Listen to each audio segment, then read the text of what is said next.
As you saw in the introduction, NCDs contribute to a huge proportion of deaths globally, so they are an important target when seeking to improve health outcomes. In the past, NCDs were predominantly diseases of high-income countries, but more recently, middle and low-income countries have begun experiencing what's called a double burden of disease, whereby the countries poor are dying of malnutrition and infectious disease, while the countries rich are dying of heart disease and cancer.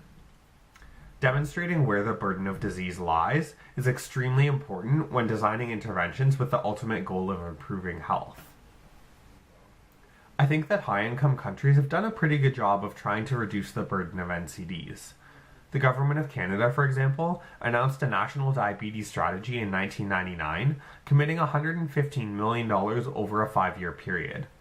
This led to the development of a strategic framework to address diabetes in the Canadian context, and has resulted in a number of programs and interventions focusing on prevention but also on the management of diabetes.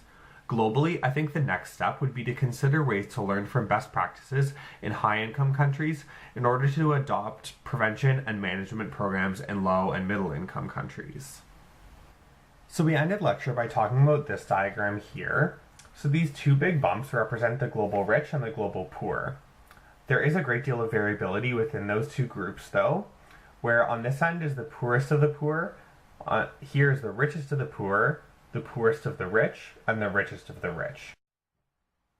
There is an interesting trend though, where the poorest of the rich and the richest of the poor tend to have very similar health outcomes. And these represent a huge proportion of the population, and this is the population most often affected by NCDs. On this end of the diagram is the poorest of the poor, and these populations tend to suffer from malnutrition, lack of health infrastructure, and lack of access to clean water, and this often leads to a rise in communicable disease.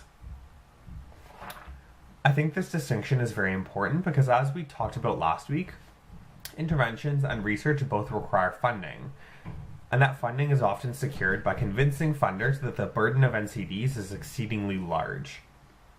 That being said, as I just talked about, the populations affected by NCDs and communicable disease are often different. So if the ultimate goal is improving the health status of an entire population, then both of these groups need to be targeted with programs.